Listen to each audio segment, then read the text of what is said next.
எல்லோருக்கும் வணக்கம். நான் உங்கள் டாக்டர் பிள்ளை. ஜூஸ் அப்படின்னு சொன்னாலே நம்ம எல்லாருக்கும் பிடிச்ச விஷயந்தான் இல்லையா? ஃப்ரெஷ் ஜூஸாக இருந்தாலும் சரி தான், இல்லை கடைகளில் பாட்டிலில் வாங்கி குடிக்கக்கூடிய ஜூஸாக இருந்தாலும் சரி தான், டேஸ்ட்டை பொறுத்த வரைக்கும் எல்லாம் நல்லா தான் இருக்கும், குடிப்போம். ஆனால் ஹெல்த்துன்னு வரும்போது நமக்கு ஃப்ரெஷ் ஜூஸ் தான் பெஸ்ட்டுன்னு சொல்லுவோம்.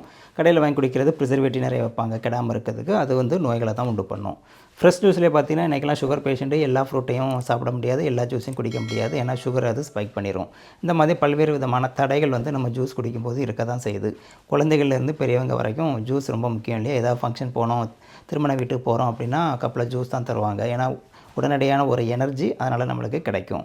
இன்றைக்கி நான் உங்களுக்கு அப்படிப்பட்ட மோசம்னு சொல்லக்கூடிய ஒரு சில ஜூஸுகளே இருந்தாலும் ஜூஸ் தெரப்பின்னு உங்களுக்கு சொல்ல போகிறேன். தெரப்பினா என்னது? ட்ரீட்மெண்ட்டு.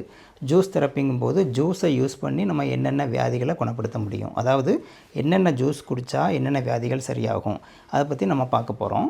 இதை நீங்கள் தொடர்ந்து ஃபாலோ பண்ணிட்டு வரும்போது அந்தந்த வியாதிகள் உங்களுக்கு சரியாயிடும். அங்கே வரிசையாக பார்த்துடலாம்.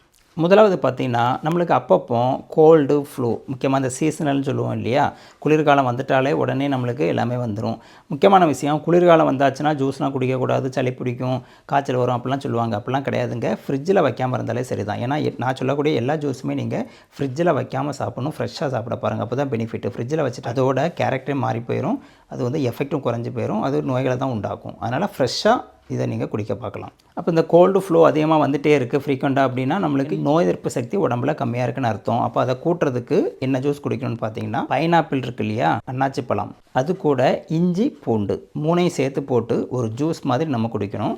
எக்ஸ்ட்ராவாக சுகர் எதுவும் சேர்க்கக்கூடாது. தண்ணி தேவையான அளவு நீங்கள் சேர்த்துக்கலாம். அந்த ஃப்ரூட்டில் உள்ள வைட்டமின் சி ஆகட்டும், இஞ்சில் உள்ள ஜிஞ்சரால் ஆகட்டும், பூண்டில் உள்ள ஆலிசின் ஆகட்டும், புரோமெலின், இது போக எக்ஸ்ட்ராவாக இருக்குது. இதெல்லாம் சேர்ந்து உங்களுக்கு எனர்ஜி பூஸ்டர் மட்டும் இல்லாமல் இம்யூனிட்டி பூஸ்டர். அது நோய் எதிர்ப்பு சக்தியை பல மடங்கு உயர்த்தும்.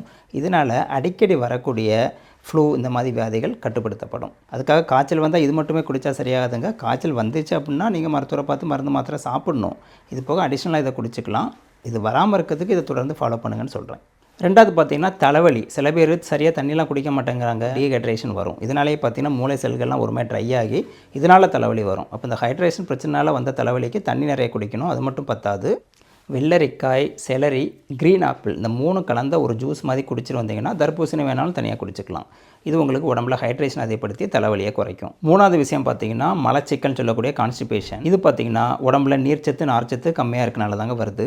டைஜஷன் கோளாறு இருக்கும்போது தான் உங்களுக்கு மலச்சிக்கலும் வரும். அப்போது நார்ச்சத்து மற்றும் நீர்ச்சத்து அதிகம் நிறைந்த கேரட், ஆப்பிள், பேரிக்காய், இந்த 3 கலந்த ஒரு ஜூஸ் குடிச்சிட்டு வந்தீங்கன்னா உங்களுக்கு அப்படியே மலம் ஈஸியாக வெளியே போயிடும். நாலாவது அல்சர் பிரச்சனை. பல பேருக்கு இருக்கக்கூடிய பிரச்சனை தாங்க. இதற்கு பல்வேறு விதமான காரணங்கள் இருக்குது. முட்டைக்கோஸ் மற்றும் செலரி இது கலந்த ஒரு ஜூஸ் மாதிரியோ இல்லைனா இதை சமையல் பண்ணியோ சாப்பிட்டு வந்தீங்க அப்படின்னா மலச்சிக்கல் ஈஸியாக சரியாயிரும். பியர்னு சொல்லக்கூடிய பேரிக்காய் இருக்குல்லையே, இது மலச்சிக்கலுக்கு ரொம்ப பெஸ்ட்டு. அடுத்ததாக பார்த்தீங்கன்னா பிளட் ப்ரெஷர், பிபி. நிறைய பேருக்கு இன்னைக்கு பிபி அதிகமாக இருக்குது. என்ன தான் மாத்திரை சாப்பிட்டாலும் ஓரளவு கண்ட்ரோல் பண்ண முடியும், குறைய மாட்டேன்னு சொல்கிறாங்க இல்லையா?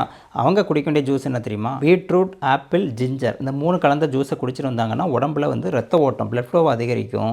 இதனாலே பார்த்திங்கன்னா பிபி கண்ட்ரோல் ஆகிடும். ஆறாவது பார்த்திங்கன்னா ஃபெட்டிக்னு சொல்கிறோம் இல்லையா? எப்போ பார்த்தாலும் ஒரு மாதிரி டயர்டாக சோம்பலாக அப்படியே இருக்கிறது, எனர்ஜியே இல்லாமல் இருக்கிறது. இதற்கு முக்கியமான ஜூஸ் ஏபிசி ஜூஸ்னு சொல்லுவோம் இல்லையா? A for apple, B for beetroot, C for carrot, இது கூட கொஞ்சம் லெமன், புதினா கூட போட்டுக்கலாம். இந்த ஜூஸ் நீங்கள் குடிச்சிட்டு வந்தீங்கன்னா இது ஒரு எனர்ஜி பூஸ்டர், எப்போவுமே சுறுசுறுப்பாக இருக்க முடியும். ஏழாவதாக பார்த்தீங்கன்னா ஸ்ட்ரெஸ்ஸு, மன அழுத்தம். இது இன்றைக்கி ஒரு பெரிய வியாதி மாதிரி மாறிட்டு வருதுங்க. யாரை கேட்டாலும் எனக்கு ஸ்ட்ரெஸ்ஸாக இருக்குது, குழந்தைகள் கூட சொல்லுது. இதுக்கு குடிக்க வேண்டிய ஜூஸ் என்னென்னு பார்த்துடலாமா? பனானா, ஸ்ட்ராபெரி, பேரிக்காய், இந்த 3 கலந்த ஜூஸை குடிச்சிட்டு வந்தீங்கன்னா உடம்பு அப்படியே காமாக ரிலாக்ஸ் ஆகும். ஏன்னா இதில் மெக்னீசியம் சத்து அதிகமாக இருக்குங்க. இது போக பொட்டாசியம் இருக்குது, ஆன்டி ஆக்சிடென்ட் இருக்குது, உடம்புல கார்டிசோல் ஹார்மோனை குறைக்கக்கூடிய பண்பு இருக்குது. ஏன்னா கார்டிசோலுங்கிறது டென்ஷன் அதிகரிக்கக்கூடியது. அப்போ இதை குறைச்சாலே உங்களுக்கு மைண்டு ரிலாக்ஸ் ஆகிடும். எட்டாவதாக பார்த்தீங்கன்னா கிட்னி டிடாக்ஸ்னு கூட சொல்லலாம். இதுக்கு முக்கியமான விஷயமே பார்த்தீங்கன்னா தர்பூசணி மற்றும் மல்லி இருக்கு இல்லையா, கொத்தமல்லி, அதை சீடாகவும் சரி இல்லைனா பொடியாகவும் போட்டு ஒரு திரவமாய் குடிச்சிட்டு வந்தீங்கன்னா உங்களுக்கு கிட்னி சூப்பராக டிடாக்ஸ் ஆகும். கிட்னி டிடாக்ஸ் பற்றி ஒரு முழுமையான வீடியோ நம்ம சேனலில் இருக்குது, பார்த்து தெரியும்னா தெரிஞ்சுக்கோங்க. ஏன்னா இதில் லாசிக்ஸ் எஃபெக்ட்னு சொல்லுவோம், நீரை விளையத்தக்கூட தன்மை இருக்குது. அப்போ அழுக்கும் சேர்ந்து வெளியே போயிடும். 9ஆக பார்த்தீங்கன்னா நம்மளுடைய கண் மற்றும் தோல் நல்ல மினுமினுப்பாக, க்ளோவாக, பளபளப்பாக, கண் பார்வை நிறைய தெரிகிறதுக்கு கேரட், பீட்ரூட், குடமிளகாய், இந்த 3 கலந்த ஒரு கலவையை குடிச்சிட்டு வரலாம். இந்த குடமிளகாய் கொஞ்சம் காரமாக இருக்கும்னு நினச்சிங்கன்னா கேரட், பீட்ரூட் போதும். இது உங்களுக்கு உதவி பண்ணும். இது முக்கியமாக பீட்டா கரோட்டின் இருக்கு இல்லையா, இதுதான் இந்த க்ளோ வரதுக்கு முக்கியமான காரணம். கடைசியாக 10வது பார்த்தீங்கன்னா லிவர், நம்மளோட கல்லீரல் டிடாக்ஸ். இது ரொம்ப முக்கியங்க. ஏன்னா உடம்புல உள்ள எல்லா கழிவு அழுக்கையும் கல்லீரல் ஆட்டோமேட்டிக்காக டிடாக்ஸ் பண்ணுது. அப்படி இந்த கல்லீரலே டிடாக்ஸ் பண்ணால் தானே அது நல்லாயிருக்கும். நம்ம ஹார்ட் எப்படி முக்கியமாக உடம்பு ஃபுல்லாக பிளட் அனுப்புதோ, அதே மாதிரி உடம்புல உள்ள கழிவுகளை வெளியேற்றது கல்லீரல். கல்லீரலை பாதுகாக்க டிடாக்ஸ் பண்ணுறதுக்கு இஞ்சி, பூண்டு, மஞ்சள், லெமன், பட்டை இருக்கு இல்லையா, நம்ம சமையலுக்கு யூஸ் பண்ணக்கூடிய பட்டை தான் அது, சின்னமோன் பட்டைன்னு சொல்லுவோம். இதெல்லாம் கலந்து ஒரு திரவமாக குடிச்சிட்டு வந்தோம்னா லிவர் டிடாக்ஸ் ஆகும். இது எப்படி பண்ணணும், எவ்வளோ குடிக்கணும், இதை பற்றி தெரிஞ்சுக்க ஒரு தனி வீடியோவே நம்ம சேனலில் இருக்குது, பார்த்து நீங்கள் தெரிஞ்சுக்கோங்க. இப்போ நான் சொன்ன ஜூஸ் எல்லாமே பார்த்தீங்கன்னா ஒரு ப்ரிவென்டிவ் மாதிரி, நோய்கள் வராமல் தடுக்கக்கூடியதான். நோய்கள் வந்தால் முழுமையாக சரிப்படுத்துமானா இது மருந்து கிடையாது. தொடர்ந்து நீங்கள் குடிச்சிட்டு வரும்போது நல்லாயிடும். முக்கியமாக தண்ணி நிறைய குடிங்க. இந்த ஜூஸுகள் பார்த்தீங்கன்னா அதில் உள்ள சத்துக்கள் அடிப்படையில் ஒவ்வொரு விஷயங்களும் அது பண்ணுது. அதை தான் நான் உங்களுக்கு சொல்லியிருக்கிறேன். சுகர் பேஷண்ட்ஸு சுகர் அன்கண்ட்ரோல்டாக இருந்துச்சு அப்படின்னா நீங்கள் ஜூஸாக குடிக்காமல் டைரெக்டாக பழமாக சாப்பிட்டீங்கன்னா அதில் உள்ள நார்ச்சத்து உங்கள் சுகரை குறைக்கிறதுக்கு உதவி புரியும். மற்றவங்க தாராளமாக ஜூஸாகவே குடிக்கலாம். அதனால தான் இதை ஜூஸ் தெரப்பி அப்படின்னு சொல்கிறோம். ஏன்னா நோய்களை குணப்படுத்தக்கூடிய ஜூஸ். ஆர்டிஃபிஷியலாக நீங்கள் சுகர் எதுவும் சேர்க்கக்கூடாது. தண்ணி அளவுக்கு சேர்த்துக்கோங்க. முக்கியமாக இந்த ஜூஸ் தயாரிச்சிங்கன்னா ஃப்ரெஷ்ஷான பழத்தில் ஃப்ரெஷ்ஷாக ஜூஸ் போட்டு அன்றைக்கே குடிச்சிடணும். இதை ஃப்ரிட்ஜில் வைக்கிறதோ இல்லைனா பழங்களை ஃப்ரிட்ஜில் வச்சு யூஸ் பண்ணதோ பண்ணக்கூடாது. எஃபெக்ட் உங்களுக்கு பெருசாக இருக்காது. தேவையில்லாமல் சளி தொந்தரவு தான் வரும். இதோட எஃபெக்ட் முழுமையாக வேணும்னா ஃப்ரெஷ்ஷாக பழத்தை வாங்கி ஃப்ரெஷ்ஷாக கழுவிட்டு ஃப்ரெஷ்ஷாக ஜூஸ் பண்ணி அன்றைக்கே முடிச்சிருங்க. இப்படி நீங்கள் தொடர்ந்து பண்ணிட்டு வரும்போது எஃபெக்ட் உங்களுக்கு நல்லாயிருக்கும்.